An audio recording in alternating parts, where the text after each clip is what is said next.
Kalian pernah dengar tidak cerita tentang si sulung yang duduk di atas tumpukan batu yang lama-kelamaan batu tersebut menjadi sangat tinggi?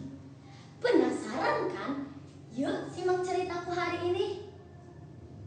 Makan siang, makan malam, lauknya tetap ikan asin. Izinkan saya ucapkan salam untuk para hadirin sekalian. Assalamualaikum warahmatullahi wabarakatuh. Dewan juri yang saya hormati dan para hadirin sekalian, perkenalkan nama saya Syahnas Nailatul Sukma dari SD Islam Mutiara Al-Madani, Dinas Perpustakaan dan Kearsipan Kota Sungai Penuh, Provinsi Jambi. Hari ini saya akan menceritakan sebuah legenda yang berjudul Batu Patah. Cerita ini diambil dari buku cerita rakyat daerah Danau Kerinci, terbitan Kantor Bahasa Provinsi Jambi tahun 2021 yang disusun oleh Lukman dan kawan-kawan. Di sebuah desa di Kerinci, tinggallah keluarga kecil di gubuk tua mereka. Keluarga kecil tersebut amat miskin tetapi hidup secara bersahaja. Akhir-akhir ini sang ayah sering pulang larut malam karena ia harus keluar masuk hutan untuk mencari bambu. Setelah bambu terkumpul, sang ayah kemudian memotong bambu tersebut menjadi beberapa bagian. Ada yang dipotong dengan ukuran panjang, ada yang pendek, dan ada yang dipotong sangat tipis. Potongan bambu tersebut dirangkai untuk menjadi lukah oleh sang ayah. Lukah atau bubuk ikan ini digunakan untuk menangkap ikan di danau dan di sungai. Pada pembuatan pertama, lukah sang ayah tidak seimbang dan gagal dibuat. Namun sang ayah tidak patah semangat, ia terus membuatnya lagi dan lagi. Saat kembali merangkai potongan bambu, terdengar senandung si sulung sambil mengasuh adiknya agar tertidur. Tidur, tidurlah kamu adik, ayah sedang membuat lukah miring. Tidur, tidurlah kamu adik, ayah sedang membuat lukah miring. Oh adikku, tidurlah engkau, biarkan ayah membuat lukah yang miring. Oh adikku sayang, tidurlah yang lelap, ayah masih membuat lukah yang miring. Senandung si sulung seperti mengejek ayahnya. Ayah pun mulai jengkel mendengar senandung si sulung. Apalagi lukahnya yang masih saja gagal dibuat. Awas saja jika lukah ini selesai dan aku mendapatkan ikan yang banyak. Kau tidak akan kuberi sedikit pun, ujar ayah sambil melilit potongan bambu tipis pada bagian ujung lukah. Si sulung hanya tertawa kecil sambil terus bersenandung. Oh adikku, tidurlah engkau, biarkan ayah membuat lukah yang miring. Oh adikku sayang, tidurlah yang lelap, ayah masih membuat lukah yang miring. Lukah yang miring. Ayah pun akhirnya mengabaikan nyanyian si sulung dan kembali memusatkan perhatiannya kepada lukah yang dibuatnya. Setelah mencoba berkali-kali, akhirnya lukah sang ayah dapat digunakan untuk menangkap ikan. Keesokan harinya, saat matahari belum terbit, sang ayah bergegas memasang lukahnya di pinggir sungai dan di saluran air persawahan.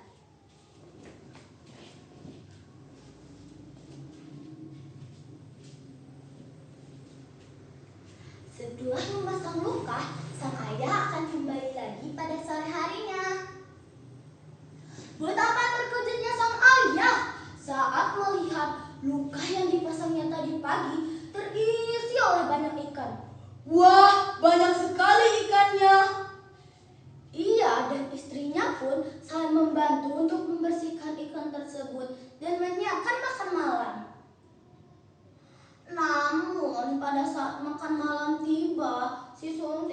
kebagian ikan yang ditangkap oleh ayahnya. Padahal ayah, ibu, dan adiknya sedang menyantap nasi dengan ikan yang lezat tersebut. Ayah, oh ayah, berilah aku sedikit ikannya, pinta si sulung kepada ayahnya. Minta saja pada ibumu, jawab sang ayah yang menyantap makanannya dengan lahap. Ibu, oh ibu, berilah aku sedikit saja ikannya, pinta si sulung sambil memelas.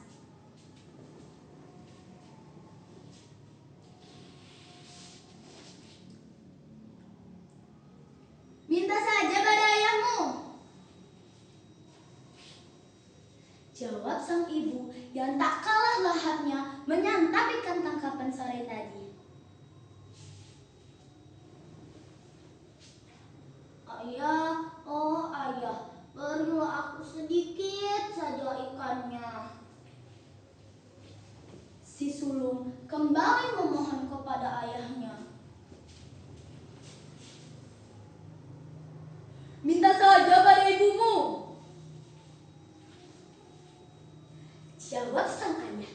Ibu dan ayah saling melempar jawaban satu sama lain sehingga si sulung merajuk dan berlari keluar rumah. Saat di luar rumah, si sulung duduk di atas tumpukan batu di samping rumahnya. Sambil menangis, si sulung mulai tersenandung. Tinggi, tinggilah kamu, batu.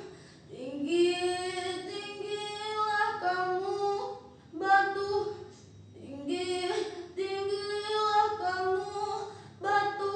Sampai melampaui atap rumah ibu dan ayahku. Setiap kali si sulung menyelesaikan bait senandungnya, tumpukan batu tersebut bertambah tinggi satu tumpuk. Semakin lama ia bersenandung, maka semakin tinggi pula tumpukan batu tersebut hingga melampaui atap rumahnya. Ibu yang merasa cemas pun akhirnya bergegas keluar rumah untuk mencari si sulung. Nak, nak. Betapa terkejutnya sang ibu saat melihat si sulung sedang duduk bersedih di atas tumpukan batu yang sangat tinggi. Ibu yang merasa cemas pun akhirnya menendang batu tersebut hingga patah menjadi 3 bagian. Ya, yang terletak di Dusun Muak, Talang Kemuning, dan Pulau Sangkar. Nah, dari cerita ini terdapat pesan moral yaitu 1. Kita harus saling menghargai karya orang lain. 2. Kita tidak boleh mencela karya orang lain. 3.